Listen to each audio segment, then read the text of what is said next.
So this is Hyder in the House, the story of deranged uninvited house guest Tom Sykes, played by Gary Busey. During the opening credits, we get Tom's backstory. We hear audio of his dad getting annoyed with his mum because dinner isn't on the table. Relationships are a lot of work.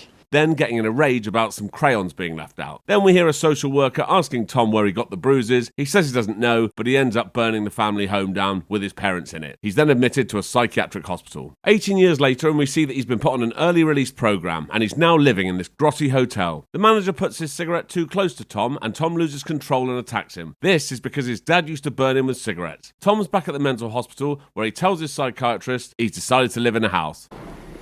I've decided I want to live in a house. And that he doesn't need any more sessions. Then Tom is walking around the suburbs. He sees a nice house being built and thinks, ooh, I'll live in that. So he goes up to the loft, builds himself a room in there, and sets up some sort of audio monitoring system around the rest of the house. Then the Dreyer family moves in. Phil, the dad, Julie, the mum, Neil and Holly, the kids, and their dog Rudolph, who presents a problem for Tom as he can sense his presence. I got a really bad feeling about this. When they're out, Tom installs some climbing aids so at night he can climb up and down watching the family through windows. Julie goes out to the pool at night for a skinny dip. Tom can't believe his luck as he sees everything from whatever room he happens to be in. We find out that the exterminator is coming tomorrow and that Julie is too tired for sex with Phil. The dog goes back up to see what Tom is up to, so Tom deals with it. He then has a wander around the house, helps himself to a beer from their fridge and spills some of it all over Phil's paperwork. On his way back upstairs, Tom is seen on the stairs by Holly, but that's all right. The next morning, Phil can't find his briefcase, and Neil can't find Rudolph. George the exterminator arrives, and we're told he's starting in the attic. He nearly catches Tom, but George has decided that it's rats. I beg to differ. So he tells the family they need to leave the house for a few hours while he exterminates them. It's at this point we meet Jean, the creepiest neighbour ever, if you don't include Tom. Yeah, first day. It is exciting. Oh, hi. Hi. I'm at Jean Offord. I live right here, next door. Little housewarming gift. Pie. Rhubarb. I made it myself. Well, thank you very much. Great neighbourhood. Pools are nice too, huh?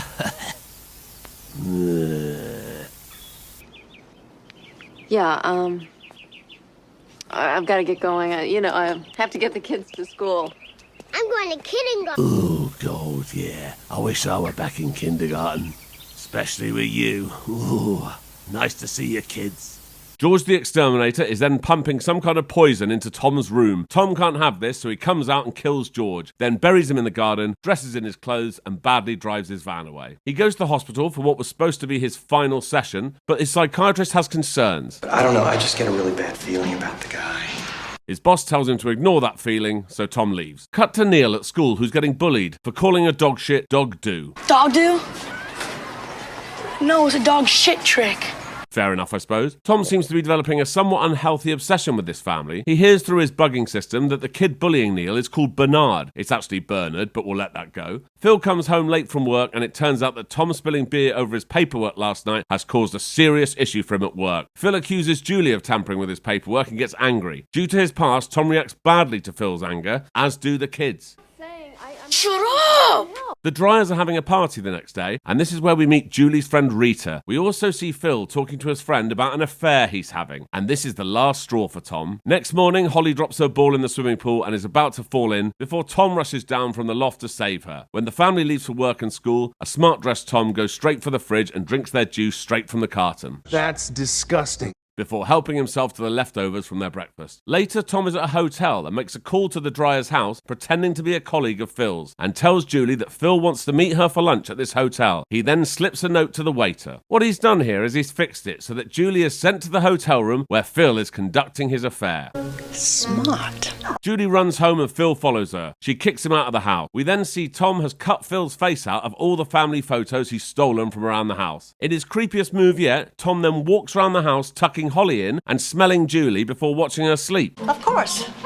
Well, isn't that what most people do? Tom then falls asleep in her room too, and is only woken in the morning by Neil shouting for his mum to wake up. Tom has to hide in the shower, and Julie's about to find him. Only a further distraction has allowed Tom to relocate to the towel cupboard where he can watch Julie in the shower. Tom is then hanging around outside Neil's school, where he sees a fight between Neil and Bernard and breaks it up. Julie also witnesses the fight, and Tom takes this opportunity to finally introduce himself to Julie under the guise of a passerby. He's then seen up in his room composing a letter to Julie, but Neil has decided decided to burn his wrestling figures in the attic, which almost starts a fire. But it's okay, because he was pretending they were his dad, Phil. I was pretending they were dead!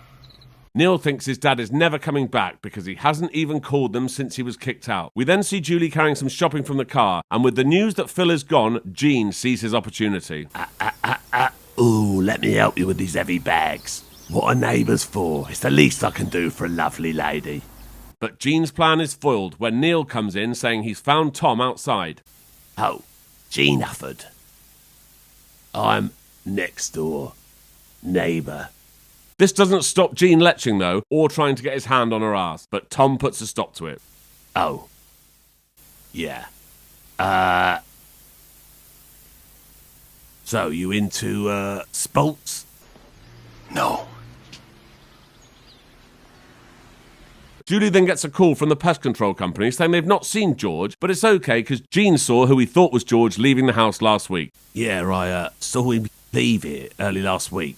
He was drunker than a skunk. Tom then does his best impression of a nice guy, and Julie says he should stop by at any time. Then Rita drops by and is excited at the prospect of Julie getting with Tom, but that if that doesn't work out, she'll do him herself. Then, still talking about Tom, they start gardening. Yep, and they found Rudolph. They don't want the kids to see him, so they've reburied him. At the time of the discovery, Gene is waving from the house next door. Hello. He's doing a very good job of making himself look guilty for all of this. Julie later sees Neil walking home with Tom. In the garden, Tom is teaching Neil how to defend himself next time Bernard goes for him, and Julie watches on happily. That is until Tom goes a bit too far. Kick him as hard as you can, right in the balls. What? You grab him by the hair, pop him with your elbow, take him down. Hit him once in the face. What? Then make sure he doesn't get up, kick him with your shoe right in the mouth. What? So Tom leaves, but he doesn't. When the family leave for Grandma's house, Tom is back in the house, getting into Julie's bed, hugging a pillow in her bed, sifting through her underwear and sniffing her nightie. My goodness. Downstairs, Rita lets herself in. Tom is upstairs putting on Phil's cologne and comes down wearing his dressing gown. Rita's like, "What are you doing here?" And Tom's all, "Yeah, I live here now." Rita doesn't believe him and starts screaming. While trying to shut her up, Tom accidentally snaps her neck. We then find out that Tom has been deleting all messages from Phil on the answering machine. Yes, of course. Now things are beginning to make sense. So as Tom is replacing the fishbowl Rita smashed during the struggle earlier, Phil turns up and leaves flowers for Julie. So Tom buries the flowers in the garden alongside Rita. When Julie gets back, she sees someone moving around outside. Gene is home, so he's ruled out. Oh, and there's a shovel just outside the door. Tom, who's obviously the guilty culprit, tries to get back to his room, but Holly is playing in the loft, so he's stuck outside. But he eventually gets back and practices asking Julie on a date all night. Can I point out at this point that Tom's room has a window? That means this family, the Dryers, has moved into a new house, and not one of them has looked up and thought, "What's behind that window?" Or, "Which room is that?" Idiots! The next day, we see Neil at school where he's confronted by Bernard. But this time, Neil uses all the tricks that Tom taught him.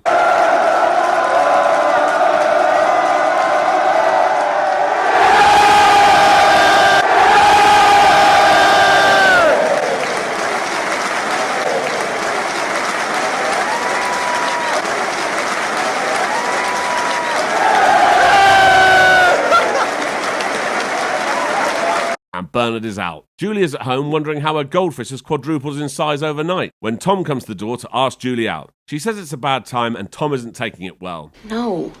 Please? Tom, no. Yeah, that's any chance blown, surely. Oh no, he's back at the house, banging forcibly and shouting. As he's leaving, Phil passes him on his way to the house. Julie's let Phil in, and Phil explains he's left messages every day. Tom watches all this through the window. Phil says sorry about the affair. I'm really sorry. And the family's back together, much to Tom's disappointment. Phil is moving back in immediately, so goes off to get the rest of his stuff. Both kids want to go with him for some reason, which leaves Julie in the house alone. She hears a noise from the attic, goes up and sees a little door open. She then discovers Tom's makeshift bedroom and Rita's bag in it. Tom appears from around the back of something and tells Julie she shouldn't have taken Phil back. Julie tries to escape, but Tom stops her. Realizing that Tom is insane, Julie starts playing along with Tom's delusions and suggests going downstairs and telling Phil he's no longer needed when he returns to the house. When Phil gets back, he's not having any of it. So Tom hits Phil, then Julie, then puts Phil through a glass table. The kids are scared, so they run to Gene's house. Ooh, hello. Tom then drags Julie upstairs to the loft where he covers her with something flammable. Phil tries to intervene, but he's useless. Luckily, Julie has a gun and kills him. Or does she? Nope, he's still alive. He's just about to shoot himself and Julie when the police walk in and shoot him in the back. Phil is taken to hospital and it's all over. The end. Not bad. Thank you for watching. If you enjoyed this, please like and subscribe and check out this other video. Thank you.